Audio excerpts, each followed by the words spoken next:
Ang Bocana Bridge is kaparte ng buong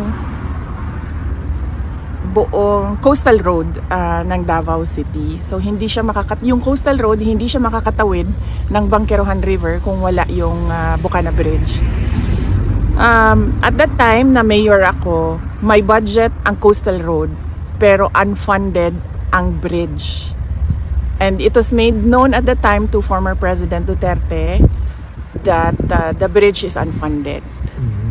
At siya ay naghanap ng paraan para mabigyan ng pondo yung bridge. Nagpapasalamat kami kay dating Pangulong Rodrigo Duterte dahil hindi siya tumigil sa paghahanap ng pondo para doon sa tulay. At syempre nagpapasalamat tayo sa People's Republic of China. Afternoon, Vice President Inday Sara Duterte. Good afternoon. How are you today, ma'am?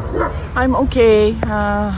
How's our visit today with the former president? Yes, okay lang naman yung bisita. It was a good day today.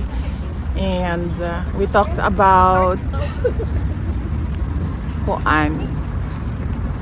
the unconstitutionality of the transfer of the PhilHealth funds, 60 billion of it. And it was decided that it should be returned. That's correct. Yes, to PhilHealth. And then we talked about the inauguration of or the inauguration on Sabato. Opening of the Davao Bocana Bridge. VP, what's the reaction of the former president and you yourself with respect to the unanimous decision of the Supreme Court 15-0 asking the government to return the funds to the PhilHealth Fund? Well, the Supreme Court is the final arbiter of legal cases in our country, and if they say that it is unconstitutional, then it is, and then it should be returned. Rightly so, because dapat ang pera ng PhilHealth ay binabalik or nire-reinvest balik sa health programs ng ating bansa.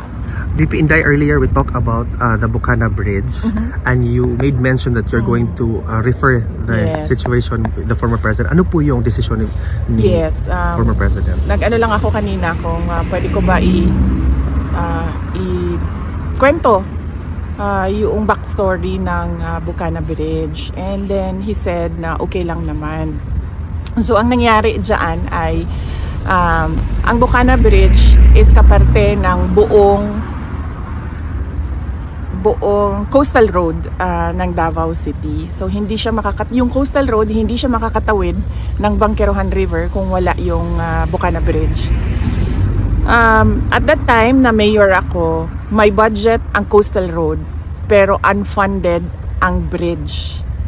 And it was made known at the time to former President Duterte that the bridge is unfunded. At siya ay naghanap ng paraan para mabigyan ng pondo yung bridge. So noong nakahanap siya ng pondo ay sinimulan yung negotiations, sinimulan yung mga planning, lahat ng paperworks para doon sa bridge na yon ay sinimulan na. But ngayon nandiyan na yung bridge, so dapat nating pagpasalamatan para sa akin bilang isang Davaoenyo at syempre sa mga tiga Mindanao na din, dahil nagbe-benefit din sila doon sa coastal road na yun, traveling from south to north of Davao in the region. Nagpapasalamat kami kay dating Pangulong Rodrigo Duterte dahil hindi siya tumigil sa paghahanap ng pondo para doon sa tulay.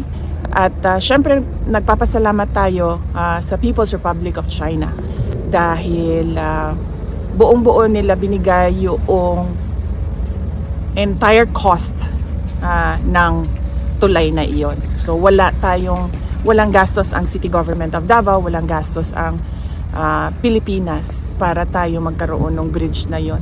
At napakahalaga ng bridge na yon dahil hindi mag-connect ang south to north kung wala yung bridge. What is your reaction, VP, with the statement of President Bongbong Marcos saying that this is one of the 4 legacy projects under his administration so far?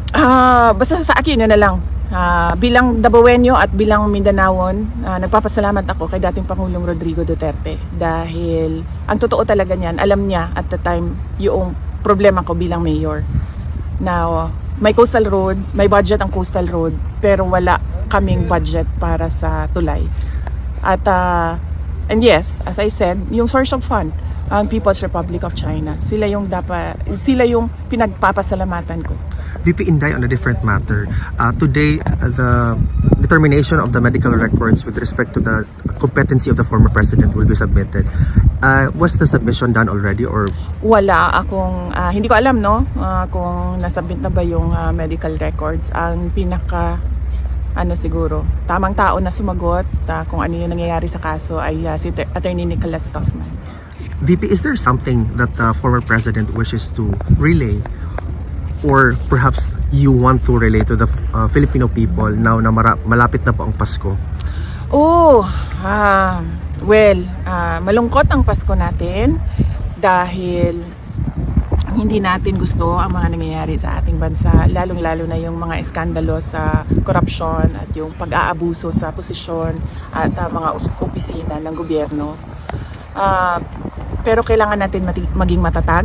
As Filipinos, we are known to be resilient. Kaya kailangan nating itawid itong Pasko na ito na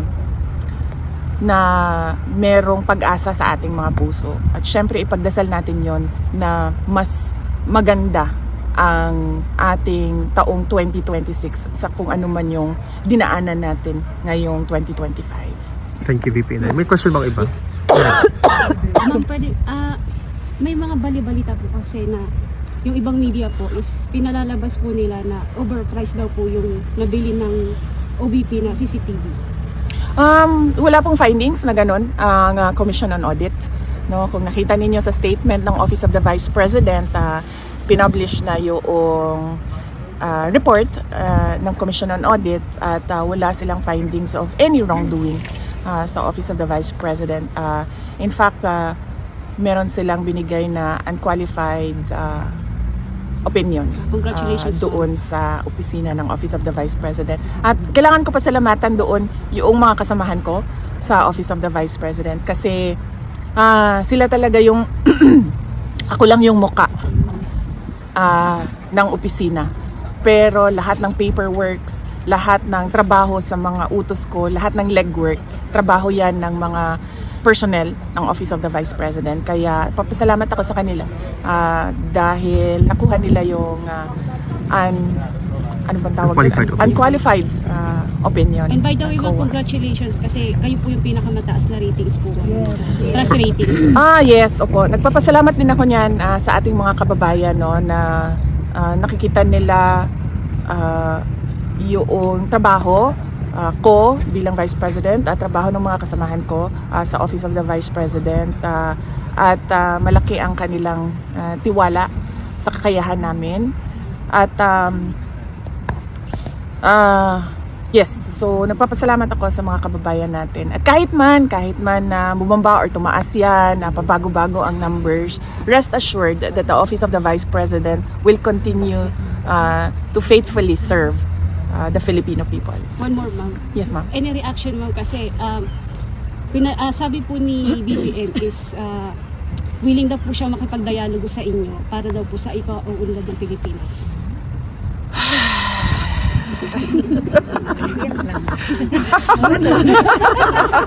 Ora to. Okay. May iba pa bang question, guys? Sige, go ahead. Ma'am, ano pong masasabi niyo kay Sandro Marcos na siya itinago ng pork barricade?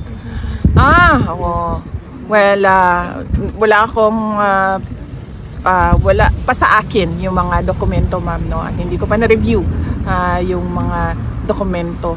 So, hindi muna ako mag-comment sa ganyan. Pero ang pwede ko pong i-comment ay madami talagang mga insertions. Ang iba't ibang mga congressman. Kasama na si Congressman Sandro Marcos. At nakikita natin sa papel yun. Hindi siya chismis, hindi siya yung gawa-gawa lamang. Kasi nakikita talaga siya sa mga documents, yung mga insertions ng project. Thank you, ma'am. VP, just one last question. Are you prepared for a possible impeachment complaint filed next year? Yes, we're about to release a statement about the impeachment, no. So lalabas namin 'yan sa Monday. Tinatapos lang namin ngayon. Meron lang akong mga edits and amendments doon. So para may balita ka naman sa Monday. Ang dami mo nang balita. Thank you, VP Inday. Lahat yan. VP, are you